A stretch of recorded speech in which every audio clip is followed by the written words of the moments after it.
Mystery Rocks over in South America as the World Cup qualifying campaign continues. That's right, with only Argentina sealed with a spot in next year's World Cup. Who, of course, will get closer this coming match day. We're going to take a look at that and much more next.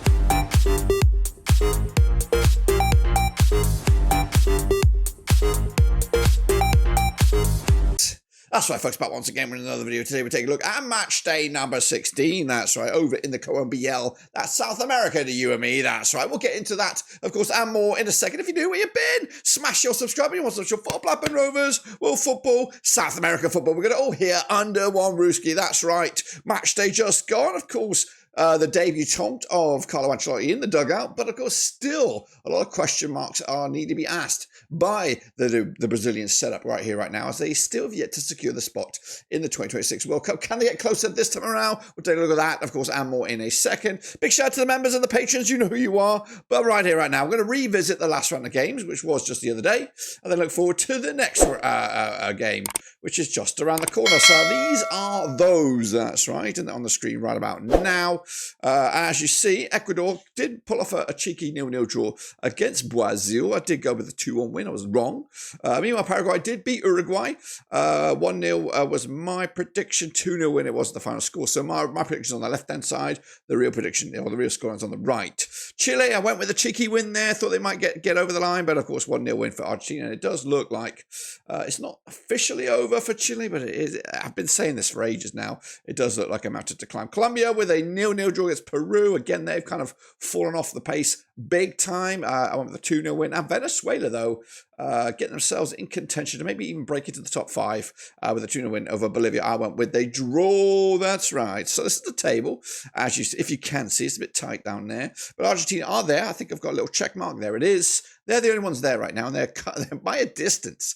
They are by a distance. But what it does prove, or what it's going to be, it's going to be quite exciting for the World Cup in 2026, because we could see Paraguay in there. We could see maybe a Venezuela squeaking in there. I think it's not completely out of the woods for Bolivia to maybe gate crash. But right here, right now, what I am concerned about, though, is the regulars, the Colombians, the Uruguayans, and Brazil. They are not there yet, and they could easily slip into that 7th place with a result or two going against them. So, yeah, they've got to get over the line. They've got to get over the line quick. And, of course, that is what we're talking about, because we're going into the next round of games. That's right. They're going to come at you this coming Tuesday/Wednesday, depending on where you are in the world. And we're going to start with a trip to Bolivia. That's right. What do you mean Bolivia? We're going to go to Estadio Municipal de Alto as Bolivia under Oscar Velgas coming at you against Chile under Ricardo Garcia. That's right. Chile, realistically, it's all over.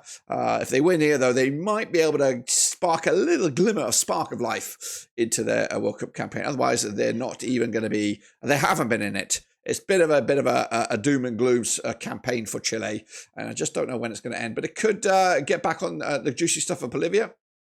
But they're coming into this, the hosts, without a win in the last 6 matches. They sit 8th right now with 14 points up against Chile, who are 10th right now, bottom of the pile with just 10 points. They haven't picked up a win themselves in the last 3, and they've taken on Bolivia 17 times, with La Roca picking up 12 wins, 2 wins for Bolivia, and there's been 3 draws between the two sides.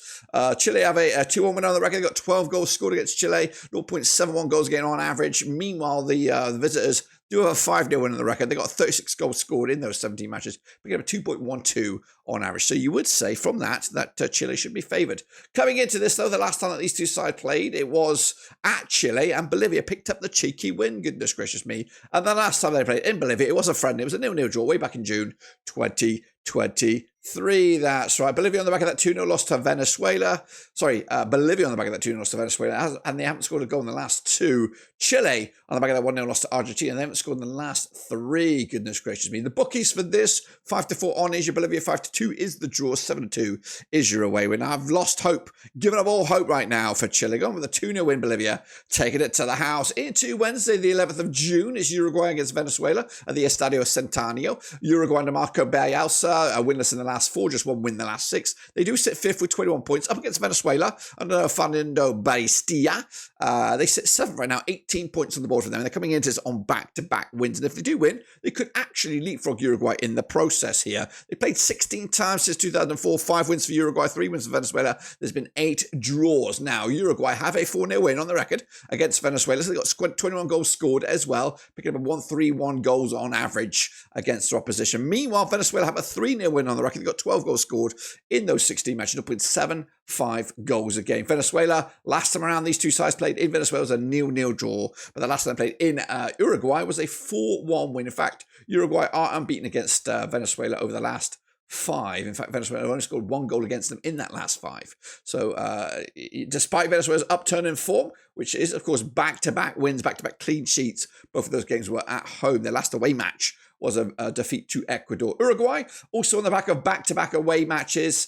Of course, Paraguay and Bolivia yet to score a goal in those last 2. They haven't scored a goal in the last 3. Their last home match was against Argentina. They did lose that, but prior to that, they had a good campaign, with results against Colombia and a draw against Ecuador. They've not been good, but this is definitely in their wheelhouse to get a result. Bookies here, 2-1 on is your Uruguay, 30-2 is your Venezuela, 14-5 is draw. If Venezuela win this one, we're going to have a fascinating end to this campaign. But gone with a 3-1 win, Uruguay back to anyways, and of course, maybe getting a little bit closer to securing their 2026 berth. One team that is already there, that is, of course, Argentina, World Cup holders. They want to go there and, of course, do it again, back-to-back maybe, and, of course, they're right on track right now. Here they come with Lon Scaloni in the dugout, up against Colombia and Ernesto Lorenzo at the Estadio Monumental Antonio Vescobuti Liberty. That's right. Easy for you to say. Top of the pops is Argentina, 34 points, 6th place Colombia with 21. They played 20 times since 2003. 11 wins Argentina, 4 wins Colombia. There's been 5 draws between the two sides. Argentina have a 3-0 win on the record. They got 31 goals scored against Colombia. That's 1.55 goals a game on average. Colombia, though, do have a 2-0 win on the record. They got 21 goals scored in those 20 games. That's over a goal a game on average. Argentina, though, on the back of 4 successive wins. Colombia on the back of 5 matches without a win. And the last time that these two sides played, it was in Colombia. It was way back in September 2024. It's a 2-1 win for Colombia. Prior to that, Argentina had won 3 in the spin, and they were actually unbeaten in the last 4. Prior to this last defeat, last time they played in Argentina itself, I believe it was a 1-0 win for Argentina back in Feb 2022. The hosts, Argentina, on the back of that 1-0 win over Chile, back-to-back wins for them so far. It's actually been 4 wins, but the last defeat, Argentina was on the road against Paraguay. Colombia on the back of that 0-0 draw against Peru. Bookies, though, of course, go with Argentina 11-8 on. 5-2 is the draw. 17-4 is the away win. Colombia. But I'm going to go with a 2-0 win. Argentina taking it to the house. Brazil next up at home. It's Ancelotti in the dugout up against Paraguay and Gustavo Alfalfo at the NEO Quimenca Arena. Brazil are in 4th. 22 points for them so far. Just 1 defeat in the last 6. Up against Paraguay under Gustavo Alfalfo. Unbeaten in the last 6. They played 15 times these two nations since 2004. 7 wins Brazil, 5 wins Paraguay, 3 draws between the two sides. Brazil, they're picking up a 4-0 win on the record against them. 32 goals scored in the 15. That's 2.13 goals a game on average. As for the opposition, 2-0 win. It was for Paraguay, their biggest over Brazil. 22 goals scored in those 15 matches, 1.47 goals a game. Now, coming into this, they did play in the reverse fixture way back in September 2024. 1-0 winners it was for Paraguay. The last time they played in Brazil, my understanding was a 4-0 win for Brazil back in February 2022. Was prior to that 1-0 loss last time around, Brazil had won the previous 5. So what is going wrong with Brazil? Brazil on the back of that 0-0 draw away to Ecuador. It's actually been back-to-back away matches for Brazil most recently, and they haven't picked up a win in the last 2. Their last win was at home against Colombia. They are at home here against Paraguay. Paraguay, they're on the back of that 2-0 win at home to Uruguay. The last couple of away matches have resulted in getting something out of it, picking up draws against Bolivia and Colombia. Bookies odds for this one, Brazil should win it 50-21 on. 4-1 is the draw, 21-4 is the away win. Gotta go with Brazil, gonna go big as well. Ancelotti needs to deliver, otherwise it's gonna be a very, very sticky start to his tenure in the hothouse there. Meanwhile, it is Peru, it is Ecuador at the Estadio Nacional de Lima. Oscar Ibanez is the coach there for Peru. They've just won once in the last 5. They sit 9th right now, 11 points for the campaign. Up against 2nd place, Ecuador, who have got 24 points unbeaten in the last 6. They look well on track for another World Cup. They played 19 times, these two nations, since 2003. 5 wins Peru, 7 wins for Ecuador, 7 draws between the two sides. Peru have a 2-1 win on the record. 19 goals scored in the 19 matches. That's a goal a game on average. Meanwhile, Peru have a 5-1 win on their record. They've got 27 goals scored in 19 matches, 1.42 goals a game on average. Now, the last time that these two nations played in Peru was a 1-1 draw way back in February 2022. The reverse fixture this campaign was a 1-0 win for Ecuador in Ecuador back in September. Ecuador are unbeaten against Peru over the last 3.